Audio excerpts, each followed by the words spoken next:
Well, where to begin? Alexander Hamilton was the first Secretary of the Treasury of the United States federal government. He was a prolific writer, he was a journalist, and erstwhile poet. Alexander Hamilton was the great American paradox. Alexander Hamilton was an orphan immigrant turned founding father. One of our most controversial founding father figures. Like I said, he's a founding father in every sense of the word.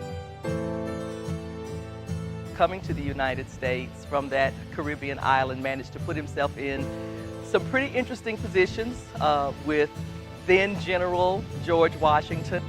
Well, he was certainly a man of passion. He administered his political career with aggression, with ambition, and we certainly know that he had a passionate private life as well. Sure, he was one of Washington's trusted aides. I think Washington saw a lot of himself in a younger Hamilton. He was incredibly motivated, ambitious, quite vain too. Hamilton was certainly the most powerful figure in Washington's cabinet, I would say bar none. What do you think? Well, we're in the House of Hamilton.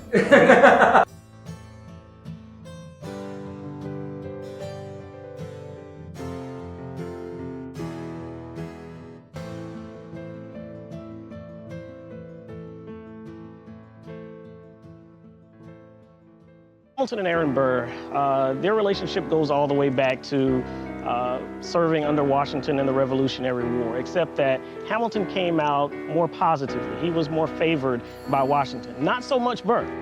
Washington didn't trust Burr, and they continue to cross paths over the next couple of decades. I would say Aaron Burr's harder to nail down. Aaron Burr is, I think to this day, we are still trying to figure out who he is. And I think we really don't know much about Burr until you look at the third act of his life. Politics is the short answer. Their division really was mostly political. It began when Burr ran against Hamilton's father-in-law, Philip Schuyler, and in fact took his position in office. What led to the duel is Hamilton made an offhanded comment at a dinner party, which we can best describe as gossip. And it gets to the point where Burr wants the retraction of anything Hamilton had said, and by that point, it was the point of no return.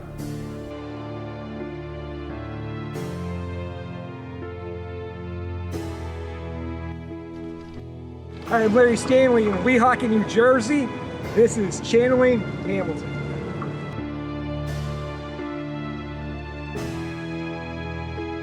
Alexander Hamilton was an orphan immigrant turned founding father. He was born poor in the Caribbean, abandoned by what little family he had at a young age, who through luck, opportunity, intelligence, and ambition rose in New York City, gained a prominent legal career, and was a leader at the Constitutional Convention, a key booster in constitutional ratification, a Revolutionary War hero, the first Secretary of the Treasury, and one of the most influential founders of the United States of America. Where to begin? Alexander Hamilton was the first Secretary of the Treasury of the United States federal government. He was a prolific writer, he was a journalist, and erstwhile poet. He tried dozens and dozens and dozens of cases over his career, ranging from issues like criminal cases like murder, and all the way through seditious libel, which was a very present issue in the period in which he was involved in public affairs. My particular interest, or my research interest in Hamilton, stems from his work on intellectual property specifically. He was the first copyright lawyer at the federal level in the United States. Hamilton grew up in the West Indies, super poor. His father abandoned him when he was young, and his mother also died. He stayed with his extended family, and that was rough for him. One of his family members even took their own life. He knew he'd have to be a self-made man coming from that environment, so he began working as a clerk.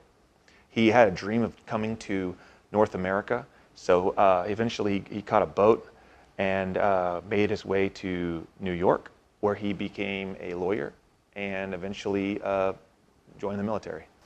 I like to think of Hamilton this way. Hamilton was that guy who transferred to your high school out of nowhere and immediately became popular. Not only that, he starts dating the girl that you've been liking since the 3rd grade, except in the context of American history, that girl or the person whose favor he won over turned out to be George Washington. I think that it was very apparent even from a young age. He excelled. I think he continued to kind of work his way up. When the revolution started, he gets in as an aide-de-camp to Washington. They form a very close bond. It's the first start of his military career, and like I said, from there he kind of just it's a skyrocket. After coming to the United States from that Caribbean island, managed to put himself in some pretty interesting positions with then General George Washington, invited to be a member of his cabinet, and from there did some incredible things for our country that were almost lost to history. So who was Alexander Hamilton? I don't know, I just know he's on the $10 bill. Do you know what bill he's on? Hamilton's on the 20? The 20? Let's do it. 10? Do you know what bill Hamilton's on? Hamilton's on the 10.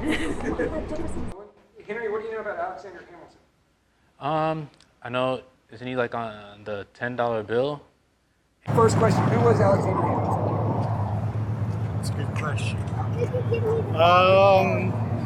He was fundamental in the development of the United States, from taking the United States from the British. So Hamilton in the Revolutionary War begins much like many other upwardly mobile-minded young men in the 1770s. He is sincerely committed to the patriot cause. He believes very firmly in political and economic independence from Great Britain, and he writes a series of very powerful pamphlets to this effect in the years leading up to the Revolution. Once the war begins, Hamilton leaves his studies at King's College, which is now Columbia University, and quickly rises through the ranks of the Revolutionary Army to become a primary aide-de-camp to General George Washington. And it's really under George Washington that Hamilton's political career begins. And if I had to distill really what makes Hamilton so successful in this period, or so successful in an aide-de-camp, which basically would have been the equivalent of a personal assistant to the general, was his tremendous gift for infrastructure and organization. And you really see it starting in this period. You see the first iteration of how he's going to think about organizing society, how he's going to think about organizing sort of the state of affairs that he has to confront. And he is remarkably efficient, he is remarkably disciplined, and it becomes an invaluable resource to Washington in this period. He was one of Washington's trusted aides. I think Washington saw a lot of himself in a younger Hamilton. He was incredibly motivated, ambitious, quite vain too, but this came across as confidence to Washington. So Washington trusted Hamilton with the decisions that he left him to make. So Washington and Hamilton's dynamic is really a subject of, I wouldn't say controversy, but it's certainly a subject of debate amongst historians really through the present day. Hamilton and Washington were certainly close. It was certainly a relationship predicated on deep mutual respect and admiration. It would not have been what you would qualify as an informal relationship or even necessarily a familial one. Hamilton was deeply loyal to Washington, largely because of how supportive Washington had been of his career, and he really recognized Hamilton's incredible gift for organizational strategy at a really young age. Hamilton and Washington were very close. As during the Revolution, he had served in some of the most major battles at Trenton. And he, like I said, he becomes somebody that Washington turns to during his time as leading the army and during the Revolution. He's very, like I said, he's a competent soldier. I think it's something that he clearly enjoyed. He ends up going back to it later in life as well. But he, like I said, he kind of sees it as a means to further his status too. Hamilton married into the Schuyler family. Philip Schuyler was a decorated war hero. He marries his wife, Eliza Elizabeth, who was from exactly the kind of family that he was looking for. She had means, she had connections, she had the opportunity for him to introduce himself to a strata of New York society that for an orphan immigrant normally would be closed off to him. So I think really in order to understand Hamilton's really complicated relationship with his wife, Elizabeth Schuyler Hamilton, it really is important to think about Hamilton's first family, or where Hamilton came from. Hamilton was an orphan. He lost his mother, Rachel, under really traumatic circumstances at a very young age. He was likely 10, right? There is a little bit of debate about is Hamilton's exact birthday, but it is certain that he was orphaned very young.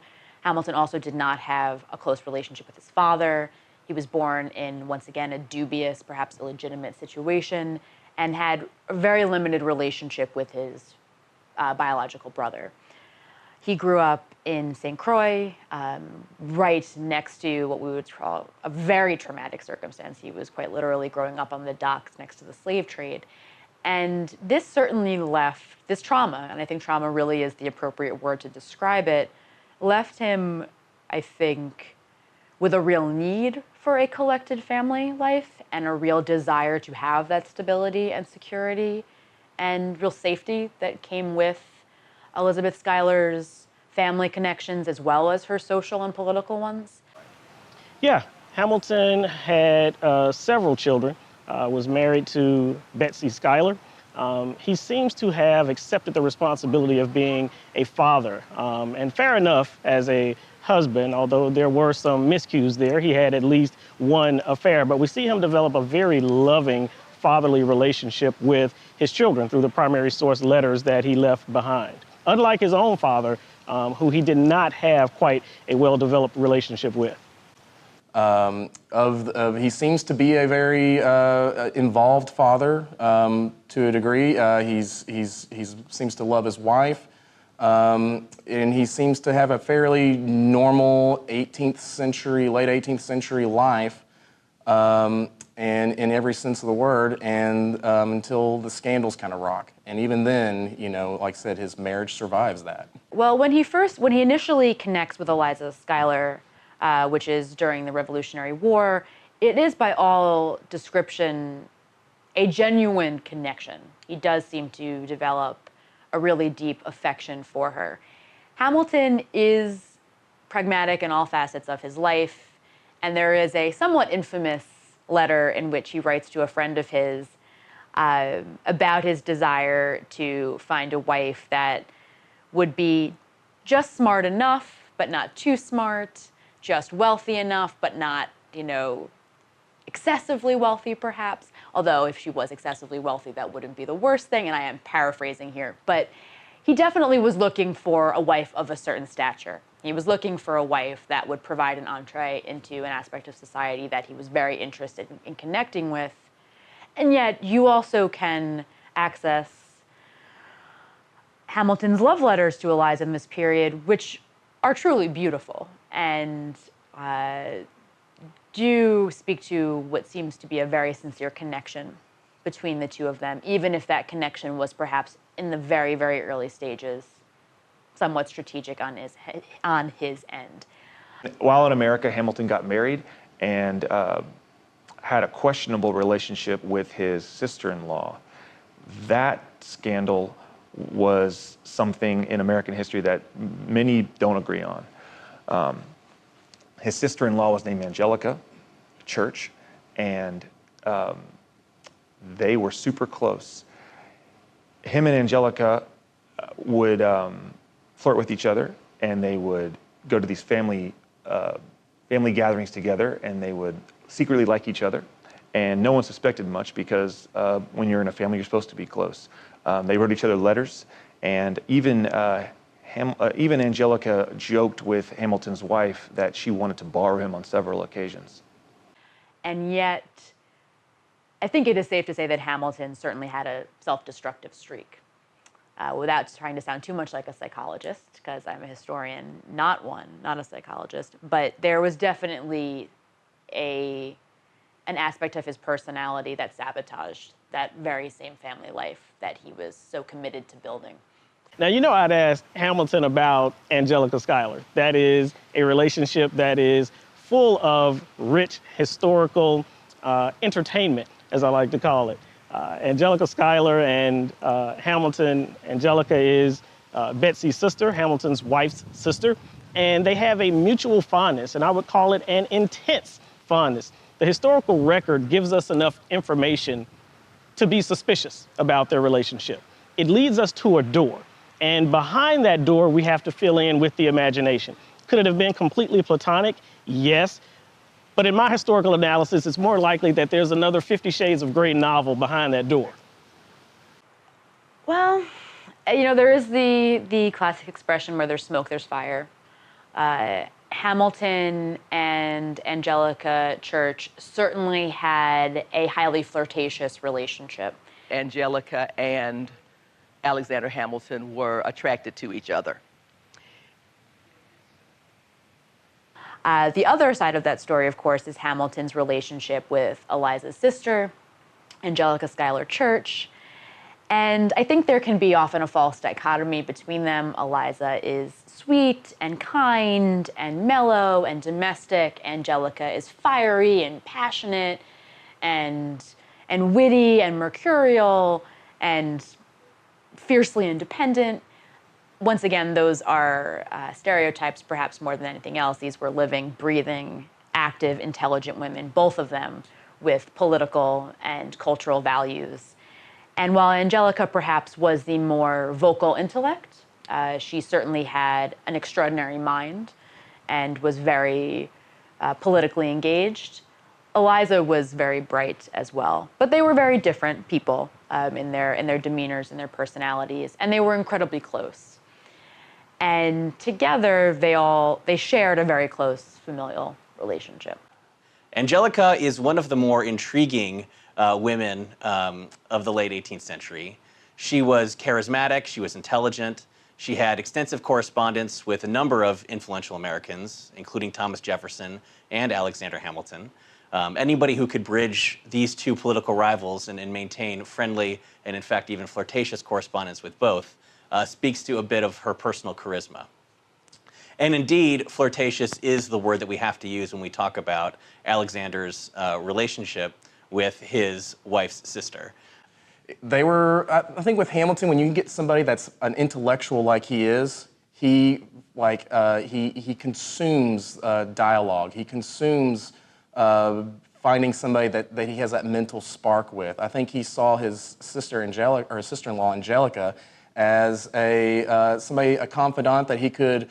He enjoyed conversation with her. They wrote letters back and forth. They were very close. And this was in a time when your extended family in-laws were considered close-knit as blood relations. So I think they did play it up. I think they knew that they also had maybe a physical attraction to each other, but I don't believe it was acted upon. I think that's entirely possible. When you've got a bunch of attractive single people in their late teens, early 20s, the hormones are bouncing all over the place. So I think that's entirely possible. You just have to, I think, even at that point in your life, have to say, okay, as she did, this man and my sister are interested in each other, so I'm going to back as far out of the picture as I can. We have no evidence of any physical contact. However, the letters are remarkably intimate, flirtatious, and there certainly was a mutual respect and emotional connection between the two of them that I think both of them drew considerable satisfaction from. But I don't think there's sufficient evidence to say that there was a physical relationship. So it depends. I mean, he did have an affair. We know he had at least one affair. That was the first American sex scandal. Oh, yeah, that's right. Is it foreseeable to think if he had one affair, there was probably another one? Yes. That we don't know about? Yes. Right, Is it right. foreseeable that it was with his sister-in-law? Yes. So is there any hardcore evidence? No. Whether that was a flirtatious relationship that ever became physical, or whether it was the kind of flirtation predicated on two people that shared a very strong intellectual connection, it is really hard to say. The evidence that points to the fact that the relationship might have been physical is that after Hamilton's death, his surviving children and Eliza did seemingly cull or remove many of his papers. There was the destruction of a lot of his letters, a lot of his personal documents. Whether those letters perhaps indicated a more physical relationship with Angelica, it is unclear. We can't know for sure. What is certain is that Angelica and Eliza had an incredibly close relationship that survived their entire lives without any signs of disruption. And that, to me, points to the fact that the relationship never went beyond a realm in which Eliza would have been comfortable with it. And I think in this instance, perhaps it's best to consider Eliza and Angelica's perspectives, perhaps more than Hamilton's himself. Though they were physically attracted to each other, that Angelica would not have acted on it because of her sister. I think that based on what we understand about Alexander, that had he been permitted to act on it, he probably would have. But I do think that the essential part of their relationship, which was this strong intellectual attraction, was definitely there. And the physical attraction is, guess what? None of our business. And then after the war, during Washington's presidency, Hamilton served as our country's first Secretary of the Treasury, where he made his greatest impact in American history, essentially creating the American financial system. We're here with David Cowan from the Museum of American Finance, and we're going to talk about Alexander Hamilton in the Hamilton Room, which seems wildly appropriate. Alexander Hamilton is the patron saint of the Museum of American Finance. He is the architect of America's financial system. Okay, explain that. Let's just jump right into it. What did he do to contribute to America's financial system? So, before he took office, he was the first Secretary of the Treasury. He comes into office in 1789. The national public finances are bankrupt. We don't have a central bank. We don't have a banking system. We don't even have a US dollar. We're using foreign coins. Fast forward 6 years to the time he leaves. Our national economic system is in place. We've got a financial system with good credit. We have a central bank, we have a banking system, and powerfully we have our own currency, the US dollar that's tied to gold or silver.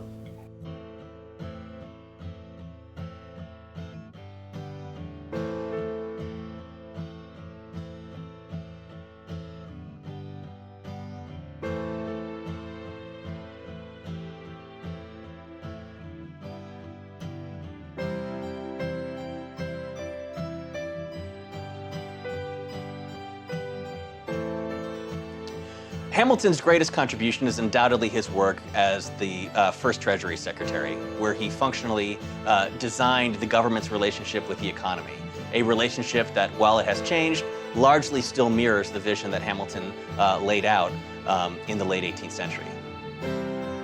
Also, that musical is really good. I think we have to give Hamilton some credit for that too, right? Yeah, Hamilton helped restore America's credit. At the time that the new nation is being developed, America's debts needed to be repaid. Hamilton effectively sets up the system that gets America on track to the expense of his own personal finances. He's working on making sure the nation has great credit and has solid financial standing, but he suffers personally financially for the contributions that he made to American society. Okay, now let's go and backtrack a little bit. Let's talk about Alexander Hamilton, how he became Secretary of Treasury. What led up to him being appointed that position? Well, Washington was elected the first president of the United States. He takes the oath of office about 100 yards up the block here, April 30th, 1789, and he needed someone to run the Treasury, to run the nation's finances. His first choice actually was a gentleman named Robert Morris, who had been the financier of the American Revolution, and he turned the job down. And the next person in line for that, fortunately, was Hamilton. Hamilton is George Washington's indispensable man in both war and peace. During the war, as you know, he was a senior aide to him, helped write much of his correspondence, was by the great man's side during battles and afterwards. And then during his presidency, he's by his side again as his Secretary of Treasury, and he had a bold economic vision for America. Now, there's a lot of speculation during Washington's presidency that Hamilton was actually calling a lot of the shots. Do you agree with that? Was he kind of... So the Virginians, and there's several in the cabinet, we mentioned Jefferson, Edmund Randolph is the Attorney General, Madison and others felt, yes, that Washington was being duped by Hamilton. I don't believe that. I mean, if you read the correspondence and you read Washington was a Federalist. He wanted the United States to succeed, and therefore he aligned himself with Hamilton's policies. In particular, though, one of the flashpoints was creating a central bank, and the Virginians all lined up on one side, and then Hamilton was on the other. It got through Congress, but it sat on President Washington's desk, and he decided to go with a central regulating monetary authority for the United States over the objections of Jefferson and Madison and Randolph. Well, I don't think they were quite as musically inspired as the Hamilton musical might make them out to be. They were nonetheless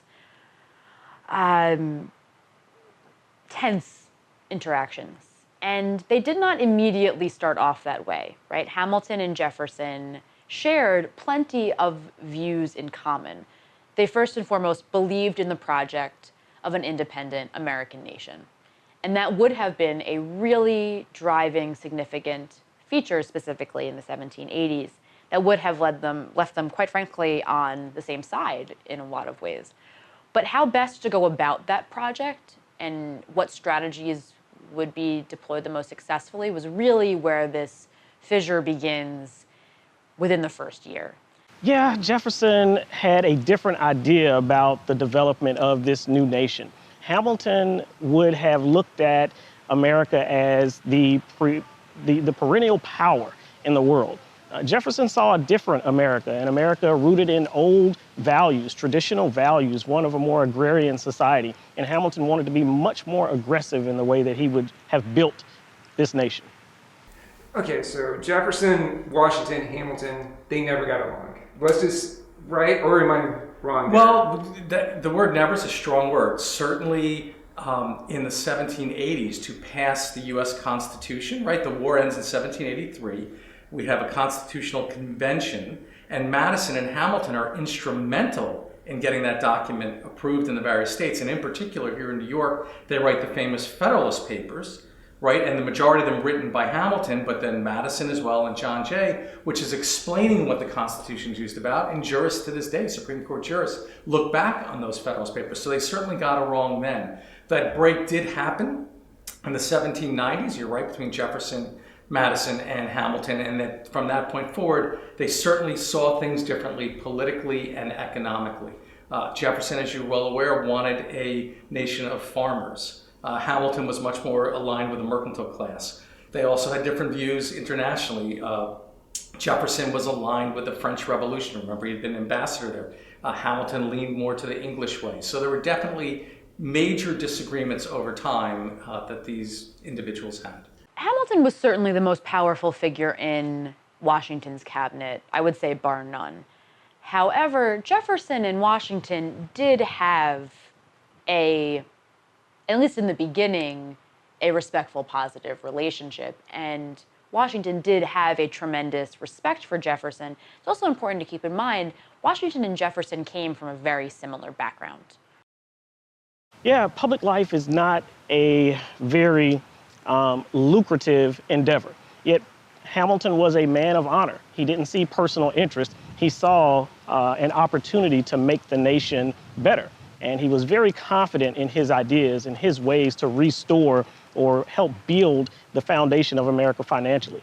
Suggested in this document is that we assume all the leftover debts from the Revolutionary War, which were trading at 10, 20 cents on the dollar. Now, if you look at countries throughout time, today the Germans don't want to pay for the Greeks. Well, the Virginians had not been profligate with all of this spending and had not issued a lot of bonds, but people in Massachusetts, the Carolinas had, and they didn't want to do it. So in the most famous trade in American history, Hamilton trades the capital of the United States to be on the shores of the Potomac with the Virginians close to their homeland, or their home state, I should say, in exchange for agreeing to assume all of this debt.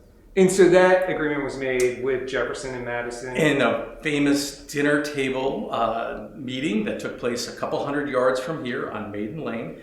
Larry, this is the place where Hamilton, Jefferson, and Madison met. They met at Jefferson's residence at a dinner party, and this is where the capital was traded in exchange for the assumption of all the war debts. Hamilton got what he wanted, and Jefferson and Madison got the capital down on the shores of the Potomac. This has been made very well known because of the quote-unquote room where it happened in the play Hamilton.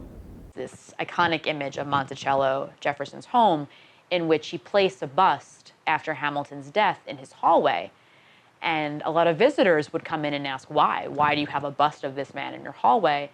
And Jefferson, of course, has his own bust directly across. They face each other. Jefferson's bust is a little bit bigger, in case you think Jefferson is too magnanimous. But he would say, because this is my great rival. I vanquished him, I beat him, but this was the great intellectual rival of my day.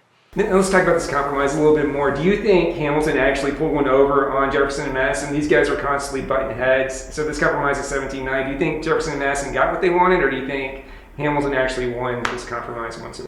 Well, Hamilton thought in terms of the whole United States. Remember, he came from the island of St. Croix and Nevis, and therefore he didn't have necessarily alliance to New York, but he realized the way to tie in the Virginians was to make this trade.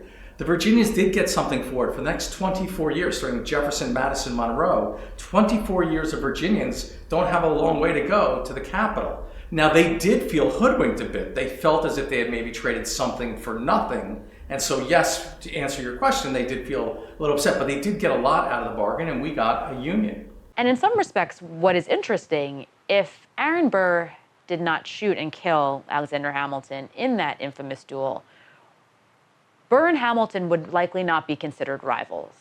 Hamilton's Hamilton's top political rival was Thomas Jefferson. To use a sports analogy, Mets fans really don't like the New York Yankees. The New York Yankees fans aren't necessarily as concerned with the Mets. They're looking towards the Boston Red Sox. Aaron Burr is the Mets in this scenario. Alexander Hamilton is the Yankees in this scenario. Thomas Jefferson is the Red Sox, right? Jefferson was Hamilton's really big political rival in the peak of his power. 1791, Alexander Hamilton has a woman from New York call upon him. She comes by, and it's kind of the damsel in distress classic trope there, where she is saying that she has no money to get back home, and she needs some sort of assistance, financial assistance, to get back to New York. You know, like I said, Hamilton kind of being New York being his adopted home is kind of sympathetic to her cause. Well, he was certainly a man of passion. He administered his political career with aggression, with ambition, and we certainly know that he had a passionate private life as well, perhaps most notably through his year-long affair with Maria Reynolds, a scandal which ultimately cost him considerable political capital, greatly damaged his political relationship, needless to say, also straining his private relations as well. So Maria Reynolds is, I guess you might say she's one of the first truly infamous women in America. She was the mistress of Hamilton for approximately a year in the early 1790s. They conducted a secret affair while he was in Philadelphia, and his family was residing primarily in New York. At that point, the New York capital had the federal capital had temporarily moved to Philadelphia while Washington, D.C. was being surveyed and built. So Hamilton was there while serving as Secretary of the Treasury. His connections with Maria Reynolds largely began when she came to his house, explaining that she was in a abusive and violent situation and asking Hamilton for financial support, at which point, shortly thereafter, the relationship became physical. This relationship continued in that vein for a number of months, at which point Maria's husband, James, allegedly got wind of it and began blackmailing Hamilton to keep the affair a secret. Alexander Hamilton with a sad story, and she is wanting a handout. Hamilton, of course, coming from a humble beginning as well, falls for this, wants to help her, starts giving her money. She's attractive. He starts liking her. They have this affair. Hamilton's married. She's married. Well, come to find out, this lady, Miss Reynolds, has been put up to this whole shenanigans by her husband, And the whole plot here is to blackmail Hamilton into getting money. When Hamilton was Secretary of the Treasury and his wife and family were up in Albany, this is when the capital had moved to Philadelphia, a young quote-unquote damsel in distress, a lady in distress, showed up at his door needing money, and so Hamilton lent her some money, and when he went back to her place for repayment, she explained that she could pay back through amorous a deed, and so Hamilton got involved. What Hamilton didn't know is it was a blackmail affair, and he started to become blackmailed by the husband of Maria Reynolds, and therefore he paid some money. And so this occurred, and then some years later, this is after he left office, because what had happened was he was visited by some senior congressmen who knew about this, but it was kept quiet back then. It was a different type of world. Well, it's going to come out in the newspapers, and so what is Hamilton going to do? He's going to get, in his mind, in front of this firestorm, and he publishes a long pamphlet where he says, yes, I was involved in this amorous affair, but my public service was honorable. I did nothing to injure the country. This was a private matter. Well, this was quite a firestorm when this pamphlet hit. It was quite a scandal. It hurt Hamilton's wife, Betsy, immensely. She tried to buy up and burn as many of these pamphlets as she could, and it was a major scandal for the time. It was America's first sex scandal, correct? No question. He basically says that I am not embezzling money from the Treasury Department. That would be the gravest sin imaginable. I am cheating on my wife. And this understandably creates a real hemorrhage in his home life. It creates a real tension between him and his wife, although they do stay in the marriage. And divorce is not common in this period, but it is permissible. For example, Maria Reynolds, who was almost certainly the subject of psychological, if not physical, abuse from her husband, James Reynolds, and petitioned for divorce and enlisted the legal services of none other than Aaron Burr. I think that Burr and Hamilton had plenty of reasons to be upset with each other. They stood aside each other in numerous political contests, also in terms of private ambition. I don't think that Maria Reynolds is a considerable factor in the rift between these two men. What? Who was Alexander Hamilton? He was the guy who deserved to be president, but he never had the opportunity because he was shot by Burr. He got in a scuffle with, I think, Aaron Burr. And then Aaron Burr had they had like a duel thing. And so then Aaron Burr shot Alexander Hamilton. Okay, who was Alexander Hamilton? He was a person that had a duel with Aaron Burr. And it was right up here in Weehawken, up the hill from where I live. And he lost. And he got shot. Do you know what the duel was about? It was about, I think it was about a banking problem. I know they were involved in banking in New York. I'm not real clear on it, and I should be because I'm a Weehawken resident, so sorry. But it's an interesting story. I just don't know the whole thing, that's all. Do you know what foundation Alexander Hamilton's on? I know he's on money, and I wish I had some of whatever he was on. Money, not like drugs or anything illegal like that, but... Talk about his nemesis, Aaron Burr. Tell me, in your own words, David, who Aaron Burr was. In the House of Hamilton, tell me who Aaron Burr was. Aaron Burr was descended from a well-known family. His grandfather had been a famous preacher in America during the Great Awakening. So a storied family from Princeton. You know, his father involved in the university. And during the Revolutionary War, particularly when we attacked Canada, displayed exemplary courage on the battlefield. Aaron Burr was an attorney and politician in the late Revolutionary and early National periods. He was a highly successful lawyer, notably also serving many times as a divorce lawyer.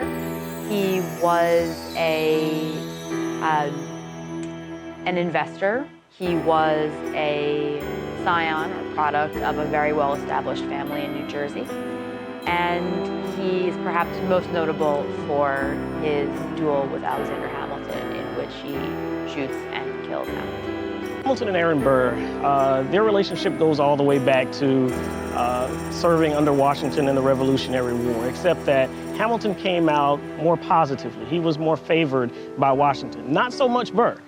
Washington didn't trust Burr, and they continue to cross paths over the next couple of decades. So Burr is an attorney, so is Hamilton. Burr actually unseats Hamilton's father-in-law in a Senate seat in New York. And this goes back to the beginning of the rift between these gentlemen. So Hamilton and Burr's careers intersect in many strange ways from the time they are both serving as soldiers in the American Revolution. They are both successful in the Revolutionary period. They both obtain sort of positions of authority within the Continental Army. However, it's really Hamilton who shines in that role. Burr doesn't quite achieve perhaps the same level of recognition in that period. And yet Burr is wealthy. He is from an elite family. He is a product of Princeton University, and he has plenty of other modes of security around him. They first connect both as attorneys in the first murder trial in the independent nation in the 1780s.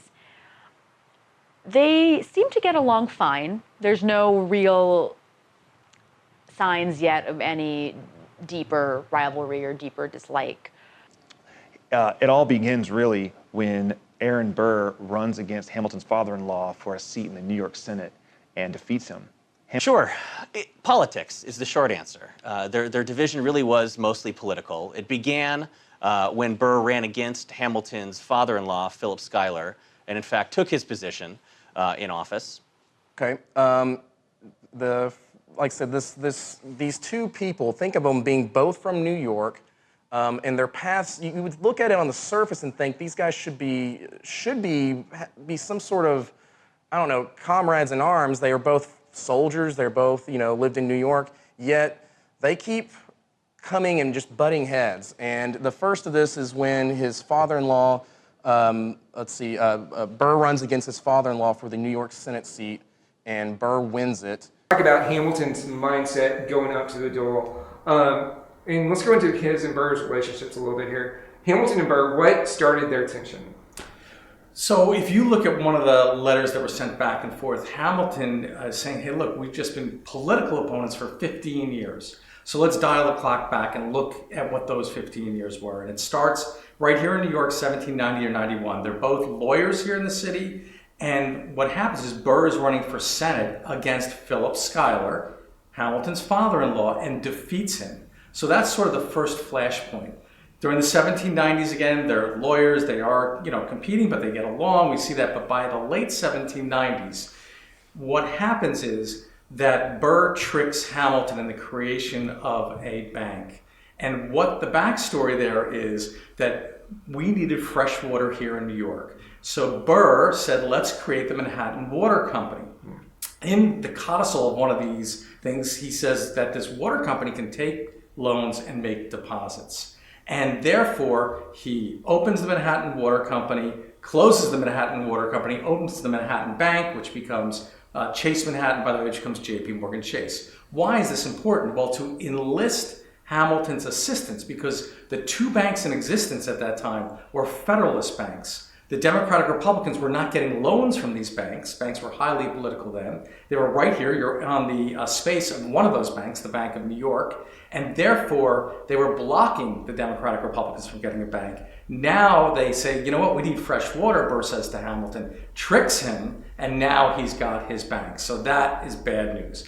Burr makes the critical error of not deferring to Thomas Jefferson in the election of 1800. 1801, Burr is vice president, but Burr had an opportunity to be president, largely by mistake, political flaw, but Burr could have taken the gentlemanly option and deferred to Jefferson, allowing him to be president. He did not, and I think this begins a problem with his political career, how he's received by people in his party as well as others. So Hamilton, even though he was not a party member with Jefferson, Hamilton takes the extreme measure of supporting Jefferson simply to keep Burr from becoming president of the United States. So Hamilton helps block Burr from becoming president. And after Burr is ousted from Jefferson's administration and runs for governor of New York, Hamilton helps block that as well.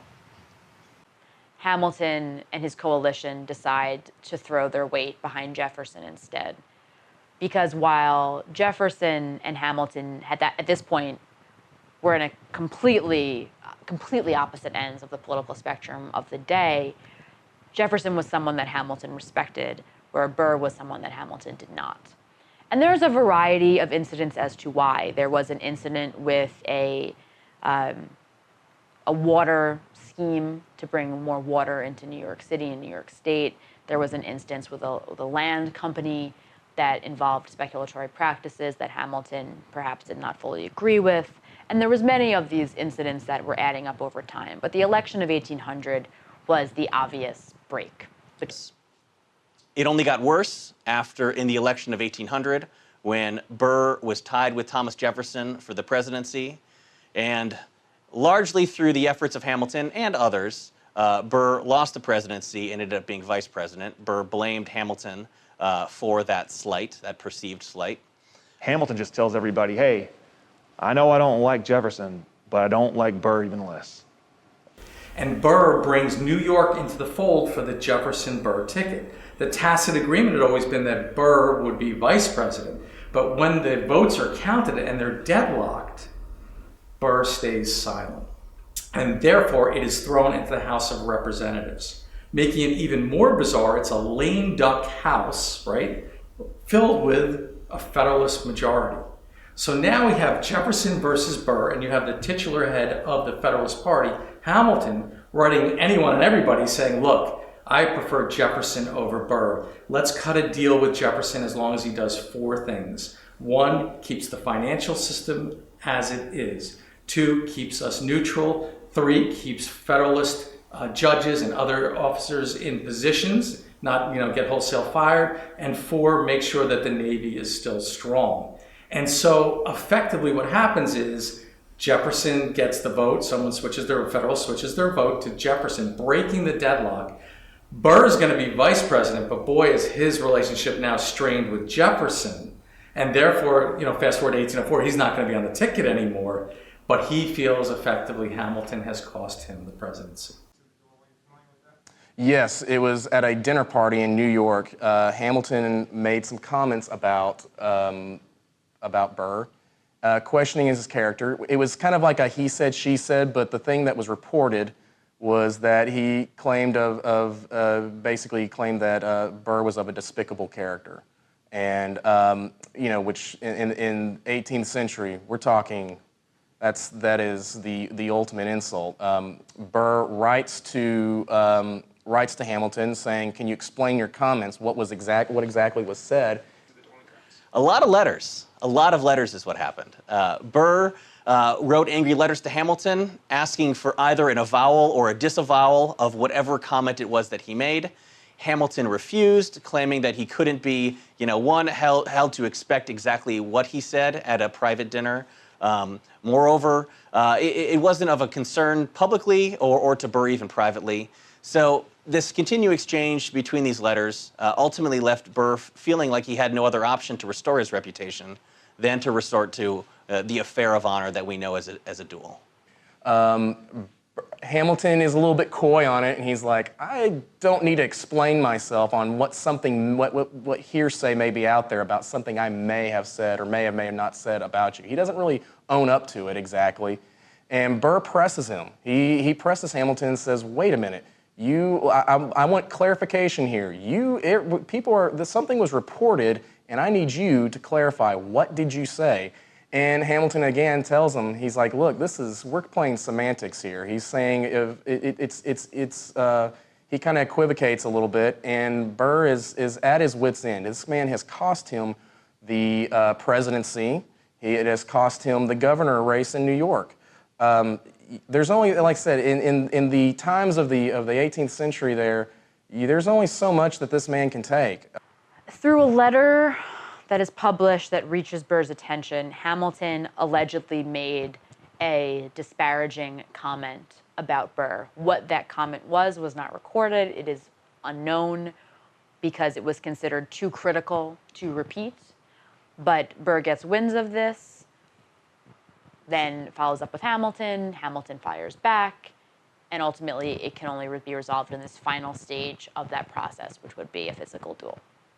It's a little more than that in the sense that he knows he's not going to be on the ticket again after what happened in the election of 1800. Jefferson is not going to have him as his vice president, and therefore he's the sitting vice president, but he has his eyes on running for governor here in New York. And in New York, there's a faction of Democratic Republicans. There's two big clans, the Clinton clan, the Livingston clan. They've got their candidate, Morgan Lewis, the former Attorney General, and Burr runs against Morgan Lewis while he's the sitting vice president for the governorship of New York. He's going to lose that election. He's going to enlist a lot of Federalists, not Hamilton, but a lot of Federalists are going to back him.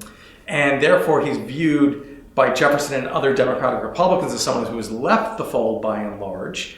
Something is going to happen that's going to set in motion the duel. Okay, let's talk about that. Since we're right here, what happens that sets in motion the duel? So after the election's over, Burr realized, he's lost. He gets a newspaper clipping from a newspaper up in Albany that says there was a dinner party, which did happen, where Hamilton's there, Schuyler, and a Dr. Cooper. And the Dr. Cooper relays what happened and says that Hamilton says that Burr was a dangerous man. And that had happened before, and so that wasn't the phrase that set Burr over the top. But he also said that Hamilton said something even more, and this is the word despicable, than that, and I can't even tell you what that is. So there's a lot of speculation. Gore Vidal, in his famous book Burr, the novel, says that what was said was so heinous it was something that Burr was having an adulterous affair with his daughter. We really don't know what, if anything, was said. Burr then starts writing letters saying, take back what you said, and Hamilton saying, well, tell me what I said. And then we get into all the legal wranglings of these letters back and forth, but a collision course has started. And it gets to the point where Burr wants retraction of anything Hamilton had said, and by that point, it was the point of no return. Okay, so these letters, let's walk through the duel process. They're exchanging letters, but it's not just like, hey, I'm mad at you, meaning on the dueling ground. There's a lot of process that goes into setting up a duel in the 1800s, correct? Correct, and you work through seconds. William Van Ness was a second for Burr. Nathaniel Pendleton was a second for Hamilton. And a lot of times these things are talked down. They can find a mutual way to calm the waters and work out an amicable solution. Then your honor has been met and it's fine to move forward. In this case, though, it did not happen. And, it looked like Burr wanted a duel and Hamilton wasn't going to back down. So the day before is in some respects the most interesting, I think, because it gives you, I think certainly from Hamilton's perspective, a lot of insight into where he was. It was certainly the actions of a man who understood that it was possible he was going to die. He made sure his will was finalized. He said goodbye to his immediate family. He spent time with his wife. He prepared himself for the fact that when he woke up the next morning and rode that boat across the river to Weehawken, there was a very good chance he was not coming back. All right, July 11th, 1804, across the Hudson River, dawn, Alexander Hamilton and Aaron Burr rowed across shore for their fatal encounter that happened right here in Weehawken, New Jersey. So on the morning of, Burr is woken up by a friend. He is ferried across to New Jersey, and he waits, and Hamilton arrives with his second. The two men exchange probably bitter greetings.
Oops. No, I think it's far less clear what Burr set out to do that day. It's far less clear to me, and I would defer in this instance to, again, the wonderful book by Nancy Eisenberg, to other experts. Brian Murphy, for example, has written extensively on Aaron Burr in this instance. It seems that Burr approached the duel unsure. It seemed that Burr approached the duel, once again, like many others, with the understanding that it was certainly possible you were going to leave injured. Was Burr perhaps thinking the most rationally when he decided to shoot Hamilton? Absolutely not. I do not think that came from a calculated place. I don't believe he could possibly have imagined there was any way that decision was going to go well. Dueling was becoming illegal, and it was certainly illegal at that point in New York State. It was murder like any other. It wasn't recognized as being something different, perhaps a manslaughter charge if you were shrewd as a lawyer. But it was illegal. It was a crime to do, and he shot and killed someone. So I think his immediate response was probably, how do I solve this? How can I move forward? If you've ever been mad enough at someone that you just want to take a shot at them, but immediately after you do, you want to say, okay, now get up, just don't make me mad again. That's perhaps the mindset that Burr had. Who fired first remains a mystery. Both sides, the seconds from both sides claim that the other man fired first. But we know that Hamilton was shot just above his right hip. The bullet pierced his liver and lodged in his vertebrae and rendered him paralyzed and mortally wounded. And he did die the next day. I don't think it was a moment of insanity at all. I think Burr was quite purposeful in his actions. I think the aim was well planned, and he shot to kill. And that's what happened there. The enormity of the situation kind of hit Burr. He steps towards Hamilton to try to offer assistance, and he is quickly whisked away back across to New York. The owner of the dueling grounds, the property owner, is very much against dueling, and the reason why they were doing it early, why they were doing it, and why they had one party arrive earlier, was to prevent anyone interfering. If the owner had been there, he was known to have tried to basically stand in front of the two people, and basically until they'd agreed not to duel. But at that point, like I said, Burr has shot Hamilton. He is whisked away back to Richmond Hill, his estate, and Hamilton is carried across also to basically a few blocks from him, and where he dies the next morning. What's your best guess on why this duel was unresolved? Right, we don't know for sure what was in each of the principals' minds. Certainly, if we had told them the result afterwards, neither of them, I think, would have been very happy with what happened. It destroyed Burr's career, and it ended, one of the greatest Americans that we know. So it's tough to say in the mindset, but I think Burr, up to that point, had had it with Hamilton, right? He had felt that he had cost him not only the presidency, but potentially the governorship of New York, and had stymied him, and enough was enough. From Hamilton's perspective, his honor was at stake. He was against dueling. Right, he had mentioned he lost the son. He was against it, but meanwhile he did go to that dueling ground. But again, saying that he was not going to shoot to kill, was going to waste a shot. By the way, the Burr descendants and the Burrites all say, oh no, Hamilton put his glasses on, he meant to shoot to kill, he just was a bad shot, or that his arm was, as he was hit, as he was firing, and that's why his shot went astray. What do you think? Well, we're in the house of Hamilton. And one thing we know about Hamilton, we know this from the Reynolds pamphlet, etc., he told the truth. And so if he wrote that he was going to waste his shot, that's what I believe. Sort of reminds you of that debate in Star Wars, right? With Han Solo in the cantina. Did he or the bounty hunter shoot first? I don't think it necessarily matters who shoots first. I think it matters in which direction they shoot. Burr shot straight, Hamilton shot up.